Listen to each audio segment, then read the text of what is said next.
What if I told you that money isn't actually scarce? That the system you trust is designed to create money endlessly, but somehow you're still told there's never enough? Countries today are drowning in debt, and governments are cutting budgets. People are working harder than ever, yet wealth at the top keeps exploding. If money can be printed infinitely, why does debt keep growing? To understand this, we need to go back centuries, to a time when money was real gold and silver, something you could physically hold. It had value because it was limited. But then banks introduced paper money, which initially was just a receipt for gold stored safely. Banks noticed not everyone comes back to withdraw their gold at the same time. This led to a dangerous idea: lending out more than they had.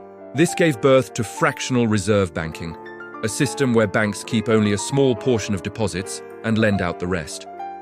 If you deposit $1,000, the bank might keep $100 and lend out $900. That $900 gets deposited elsewhere, and the cycle continues.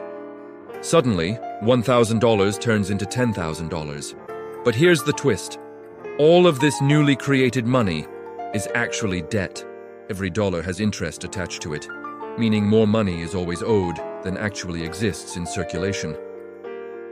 In 1971, the United States ended the gold standard. Money was no longer tied to anything physical. It became fiat currency, based entirely on trust. They could now print money whenever necessary. During recessions, wars, and crises, they printed even more. On the surface, it worked. But underneath it all, a silent force was building: debt. If money is created through debt, the system requires more debt to keep functioning. It must expand continuously. But what happens when debt grows faster than the economy itself? Eventually, something breaks. We saw this in 2008 when banks collapsed and markets crashed. The solution? Printing even more money. Like putting out fire with gasoline.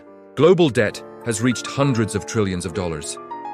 Countries are trapped. Individuals are buried under loans, credit cards, and mortgages. Meanwhile, asset prices are skyrocketing. Why?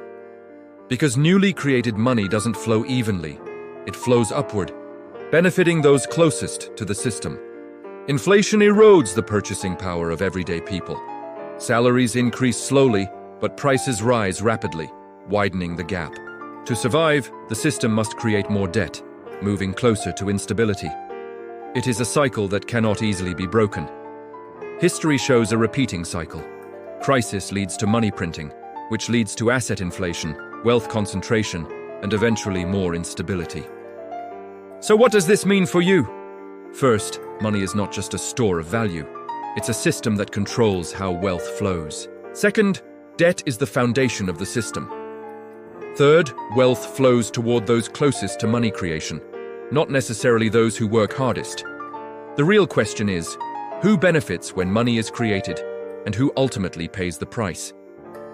Once you understand, you see patterns everywhere. If this changed how you see the world, consider subscribing. Stay curious, because there's a lot about money they never taught you.